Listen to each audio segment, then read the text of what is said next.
हरे कृष्णा। जैसे आपकी बॉडी में कोई प्रॉब्लम है, कोई कहीं फ्रैक्चर हो गया या कहीं कोई पार्ट कटा हुआ है और ऑपरेशन हुआ है, उसको जोड़ा गया, तो अब इसका मतलब क्या है? इसका मतलब ये है कि आपका जो अंग टूटा है उसके प्रति आपको सावधान रहना पड़ेगा। उंगली टूटी है, दोबारा ऐसा काम ना करें कि उंगली वहाँ से टूटे। आपको इतना वजन उस उंगली से नहीं उठाना कि वो उंगली दोबारा टूट जाए। ये बात आपको समझ में आ गई। आपका कहीं ऑपरेशन हुआ है, आपको इतनी भारी वस्तु नहीं उठानी कि उस अंग में प्रॉब्लम हो जाए। इसको क्या बोलते हैं? प्रिकॉशन, सावधानी। अब मैं आपसे कह दूं कि आप इलाज करवाते रहो, वजन उठाते रहो, ये तो संभव नहीं है। आज मैं आपसे बात कर रहा हूं मंगल के उपाय के बारे में।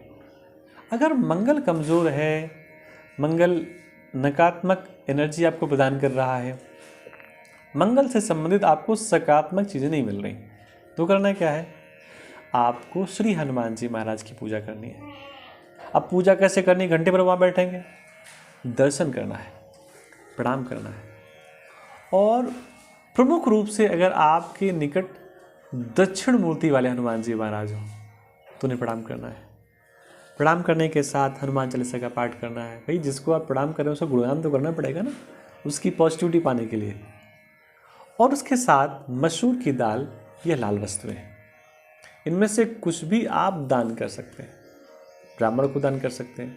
किस ब्राह्मण को दान करना है? अब यहाँ पर जो दान करने की बात आ रही वो है जो यंगेस्ट ब्राह्मण हो, बिल्कुल हनुमान जी की जैसा लाल पीला दिख रहा हो। आप ऐसे विप्र को मसूर या लाल वस्तु का दान कर सकते हैं।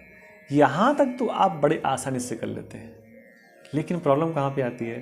मैं आपसे अगली बात कहूँगा, क्रोध और जल्दबाजी, इन दोनों से बचने का प्रयास करें।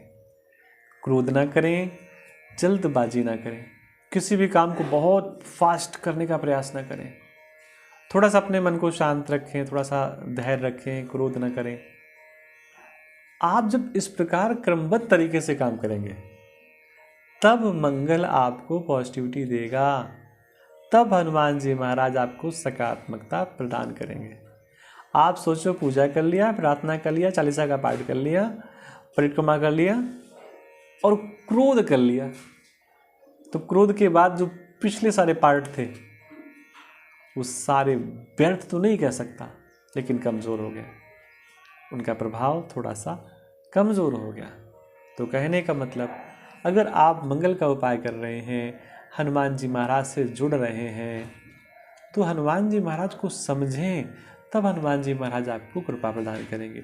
हनुमान जी महाराज का पहला एक गुण है कि बल के साथ शील होना। शील होना बहुत कठिन है, बल होना आसान है।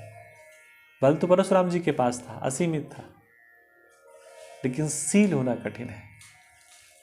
तो हनुमान जी की विशेषता है कि वो बलवान है, शीलवान है, गुणवान है, ज्ञानवान है, वो सब प्रकार से समर्थ हैं। तो सिर्फ तात्पर्य इतना है कि हनुमान जी महाराज के निकट आप जा रहे हैं तो क्रोध को कम करें, आ भी रहा है तो भी ना करें, तब जाकर के श्री हनुमान जी महाराज की पूरी कृपा आपको प्राप्त होगी। और ये मंगल का उपाय आपको करते रहना चाहिए जब तक आपको ऐसा लगे कि मंगल हमें नकारात्मकता दे रहा है, और जब आपको ऐसा लगे मंगल हमें सकारात्मकता प्रदान कर रहा है, तो फिर रेगुलर ना जा करके फिर आप थोड़ा सा गैप भी ले सकते हैं। बाकी मंदिर और पूजा प्रार्थना तो आपको प्रतिदिन करनी ही चाहिए।